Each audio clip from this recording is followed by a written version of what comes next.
Tonight, let's welcome Dr. Steve Nash.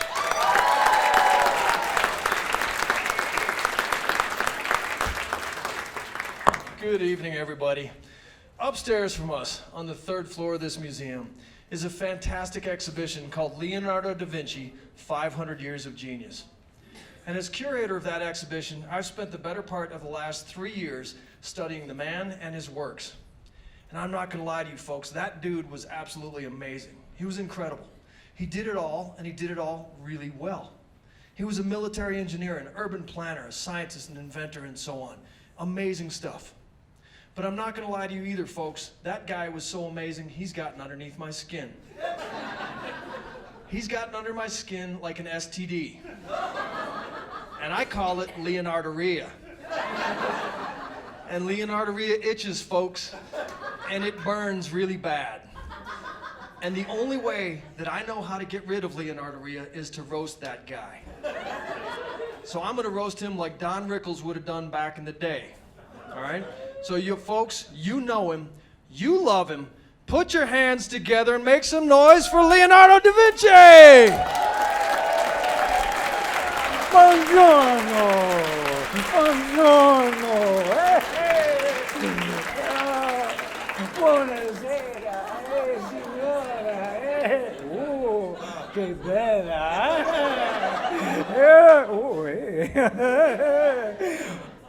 Dottore! Leonardo! It's so good to see you! It's so good to see you. Mwah, mwah, mwah, mwah. Leonardo, man, it's good to see you, you know, but it's been a really Don't long let me time. lose my head. Indeed. As of last month, man, you've been dead for 500 years. Yeah. And yet you look fantastic. Yeah. What'd you do? Invent formaldehyde as well? All right. You've been the most interesting man in the world for half a millennium. Half a millennium, folks. Remember that tuxedoed clown with Dos Equis? He doesn't hold a candle to this guy. Right? Now, historians say that Leonardo da Vinci was a stud. Some historians believe that he was a stud. A strapping Italian man. Tall, dark, and handsome, with flowing locks of long, beautiful hair. Yeah, well, I experienced some shrinkage. It's cold down there in the ground. In the ground. So, some people say that he was a strapping Italian man. But everybody, including all of you, would agree that he was a nerd. Huh? King of the nerds, in fact. What king? And in fact, if glasses had been available in your time, you'd have had Coke bottle lenses an inch thick, right? Thicker than mine. But art historians wonder, and this is for real, folks, there are no good self-portraits of Leonardo da Vinci from when he was a young man. And art historians wonder why that's the case. And I think the answer is obvious. He wasn't a perfectly proportioned Vitruvian man at all. He was an odd-looking guy. He looked like a cross. He looked like a cross between Bill Nye and The Rock. With a little too much Nye and not enough rock. The dude, the guy had a pencil neck and tremendous biceps and six-pack abs and a pocket protector. But he didn't even have pockets. Right? So, Leonardo, we need to get something straight with these folks because the word is out. People are talking. Because rumor is that you were gay. I think, like any good scientist, you were just curious. Multi-curious. Multi-curious, indeed, indeed. So Leonardo, you worked in the theater for many, many years, right? You were a set designer and a master of special effects. And you did this for a really long time. But it's a little known fact that you were also a musician and an actor and a writer, right? And he was so far ahead of his time, centuries ahead of his time, folks, that he developed an entirely new theatrical genre that still exists today. Yes, reality entertainment. It's true, folks. So he held a weekly pageant in the town hall, the town square in Florence, right? And in that weekly pageant, he taught young men how to dress better and more flamboyantly. And what did you call that? Occhio strano, tira il ragazzo della scienza. And what's that in English, folks? Queer eye for the science guy.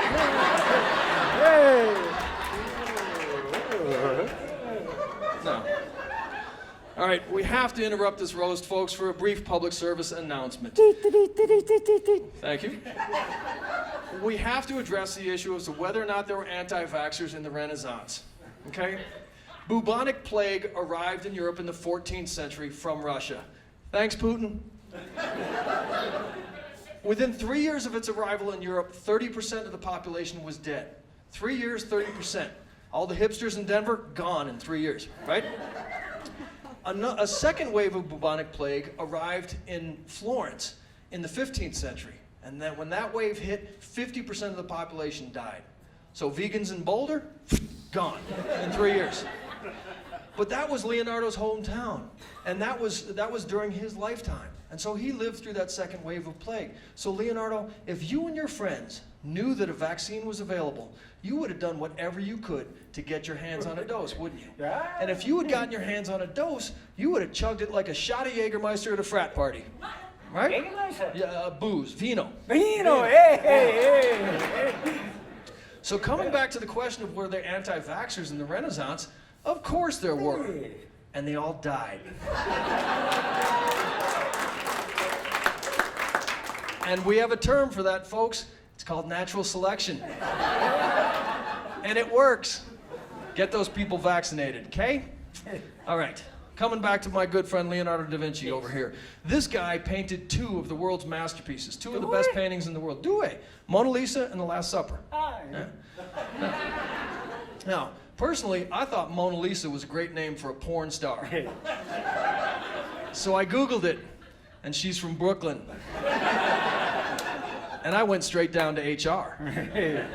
Now, up in the exhibit, you'll see, through multispectral analysis, that one of Leonardo's hallmarks, one of the things that made him great, was that he revised his paintings many, many times.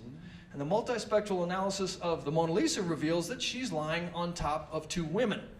All you got to do is Google Mona Lisa threesome, and you'll see that. But don't do it at work. Don't do it at work. Now, Leonardo, it took you 10 years, man. 10 years to perfect the lips and the smile of the Mona Lisa, right? And that's truly amazing. But it's even more remarkable when we remember that it took Meg Ryan 30 minutes to ruin her lips and smile. Oh, I'm sorry, okay. All right.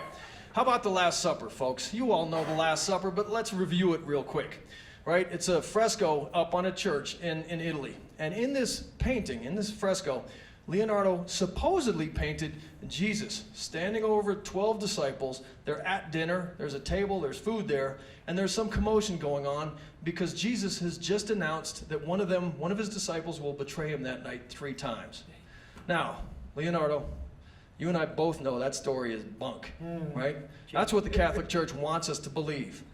But we have 3 lines of scientific evidence to prove that that's not what's happening in that painting at all.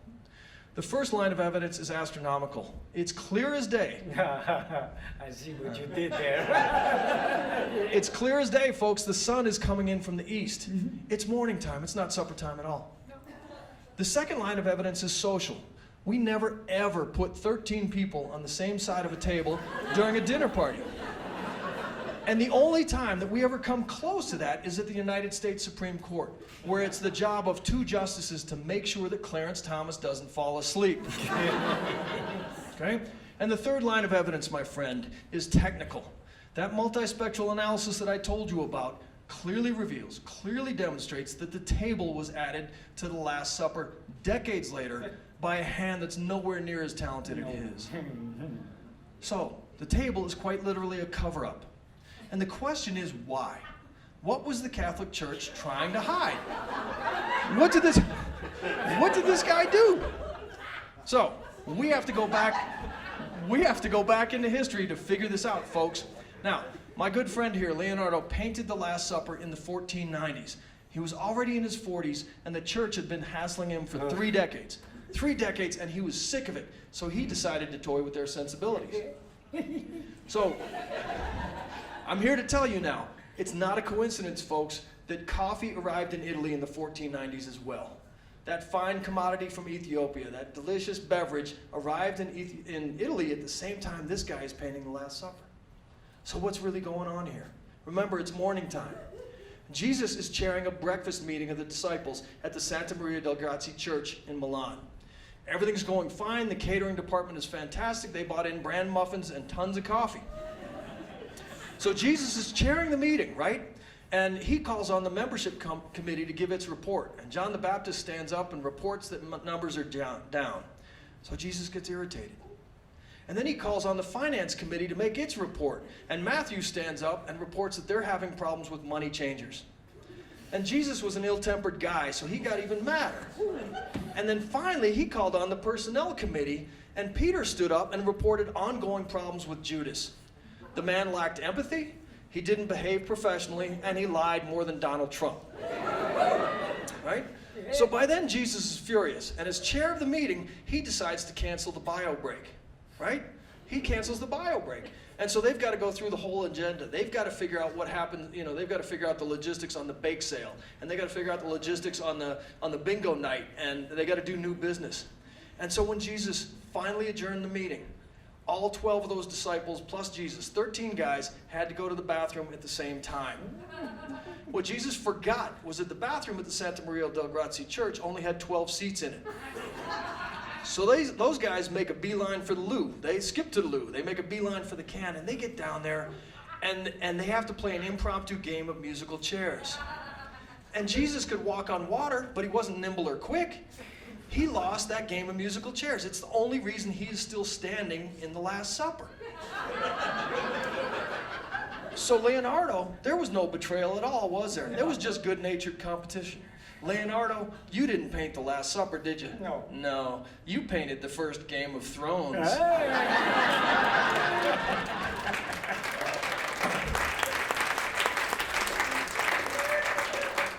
That's Michael Parker playing Leonardo Da Vinci, folks. Ciao, baby. Come here. Ciao. Ciao. Let's hear it again for Dr. Steve Nash and Leonardo Da Vinci, huh? Hey, baby. I got involved in Science Riot 3 years ago because I heard about it and it was being hosted here at the Denver Museum of Nature and Science, and I said, I've got to sign up for this. I've been doing public speaking for 3 decades and I haven't really felt challenged. And the first time I did Science Riot was the most terrifying public speaking experience I have ever had in my life. And as a result of that, it became the most rewarding public speaking experience of my entire life. And I've gotten addicted to it, I can't lie to you. Science Riot is really important because the vast majority of people in this country, on this planet, are not well versed in science. And it behooves us to develop our skills to be better public speakers, better communicators writ large, because otherwise those people are going to find perfectly good ways to exist without science. And so I call it meeting them in the middle, right? I get rid of the jargon, I make the topics appealing, I try to make them funny, and that way I can use Science Riot is an entree point to starting conversations in airports and bars and, at dinner parties and things like that. It's a really remarkable icebreaker. I am a curator of archaeology and director of the Department of Anthropology, so I do a lot. I pay attention to research, I do collections, I do outreach, I do a whole series of things, but at the end of the day, I'm a kid in a candy store. A museum is a fantastic place to work. I'm Steve Nash. I'm a curator of archaeology here at the Denver Museum of Nature and Science.